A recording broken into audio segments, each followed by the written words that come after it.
Hi everybody, my name's Rev Mosquito. I wanted to give you sort of a preview to a module that I'm working on that is an open source Arduino based hardware project for modular synthesizers. I call it the pulsar. It is based on pulsar synthesis, which was first proposed by Curtis Rhodes back in 2001. Read the paper. It's really a novel and interesting way to generate sounds. Rhodes refers to it as a microsound technique. And we're not really going to exploit the full depth of pulsar synthesis here because really I'm more interested in creating tones that are pitched rather than some of the more interesting stuff that Rhodes proposes. It is at its core a wavetable design, so for this prototype here I've got I think 8 different wavetables loaded. This will ultimately be an interpolation now, but right now it just skips hard between different waveforms that are loaded. And in addition to being able to use it as, just a regular boring wavetable synthesis, there is the pulsar effect. Well, so let's just see it here. Oh yeah, this knob. Because we're doing this as DDS, I added a tune lock feature so it'll actually jump directly to set notes. If we flip it the other way, of course, we can just sort of sweep as we normally would with any oscillator. So, pulsar! Bang! There it is. Pulsar synthesis works by generating a train of impulses. And as we change the waveform,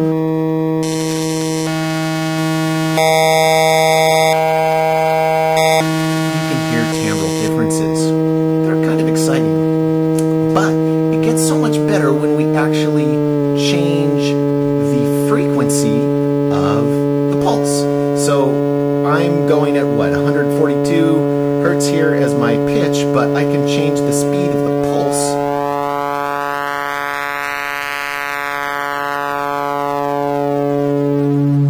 to get me just a PWM gone wild kind of sound. If I manipulate the pulse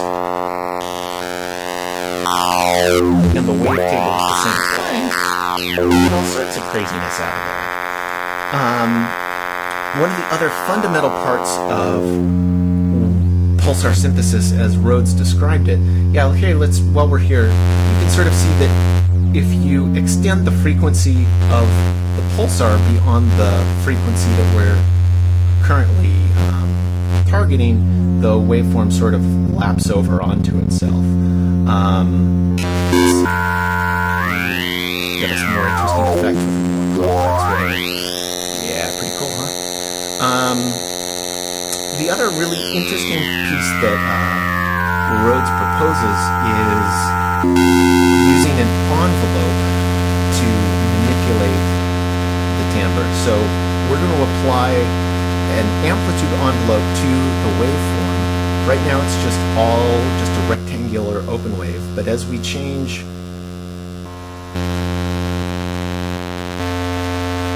the envelope, you can see that we get very different sounds. Let's take that noisy square here.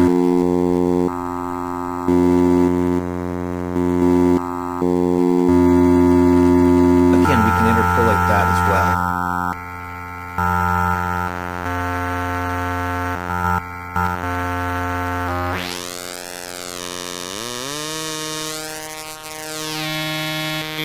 I don't even have headphones on. I don't even know what this sounds like, for Christ's sakes. I should probably get headphones. Anyway, I'm having so much fun.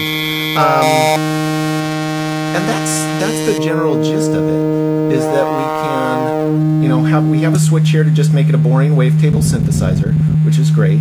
And then when we go into pulsar mode, that's, to me, where the real fun sounds begin. And as we add envelopes, you get real crazy singing sounds and stuff. Yeah. One other thing that Rhodes proposed that's really quite neat is the idea that we don't shoot every pulse off.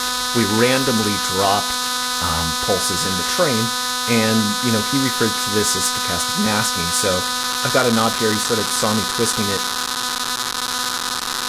before, and we can sort of see what happens, especially as we go up in frequency, where it starts dropping random pulses as I turn. Oops.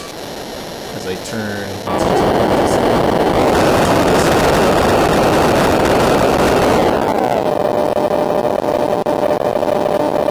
It sounds very noisy.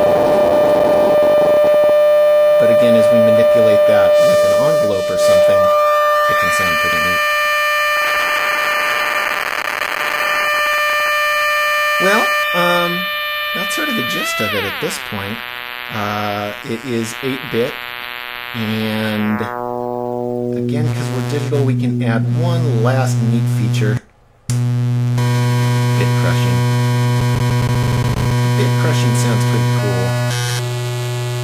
You can see particularly there, as we use some envelopes to get some really crazy looking waveforms out of this thing. Very harsh.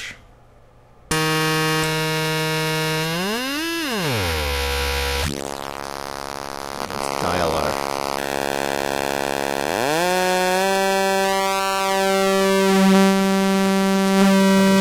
headphones to make the sound.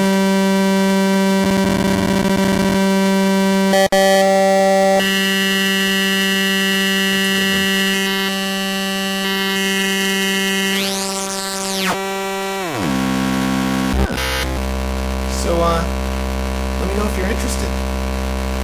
Get some boards made.